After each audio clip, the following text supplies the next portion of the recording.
شروع کرتا ہوں اللہ کے نام سے جو بڑا مہربان اور نہایت رحم کرنے والا ہے۔ حضرت عبداللہ بن عمر رضی اللہ تعالیٰ عنہ روایت کرتے ہیں کہ رسول اللہ صلی اللہ علیہ وسلم نے فرمایا ہے،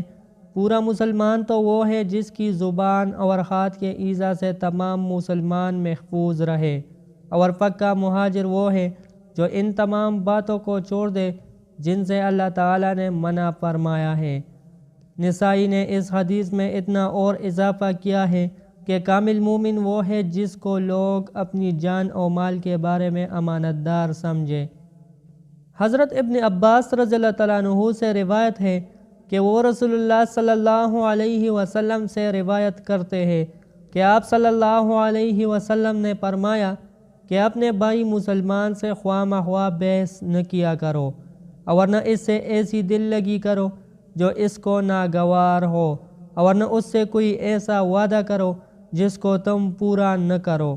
البتہ اگر کسی عذر کے سبب پورا نہ کر سکے تو معذور ہے۔ چنانچہ زید بن ارقم رضی اللہ تعالیٰ عنہ نے نبی کریم صلی اللہ علیہ وسلم سے روایت کیا ہے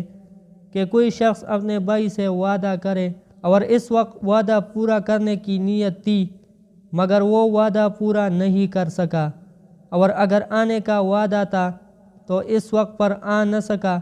اس کا یہی مطلب ہے کہ کسی عذر کے سبب ایسا ہوگا تو اس پر گناہ نہ ہوگا۔ حضرت اسماء بن یزید رضی اللہ تعالیٰ عنہا سے روایت ہے کہ رسول اللہ صلی اللہ علیہ وسلم نے فرمایا کہ بندگان خدا میں سب سے بدتر وہ لوگ ہیں جو چغلیاں کاتے ہیں اور دوستوں میں جدائی ڈلوا دیتے ہیں۔ دوستو، اللہ تعالی ہمیں ان احادیث مبارکہ پر عمل کرنے اور اپنی زندگی کو سنوارنے کی توفیق دے۔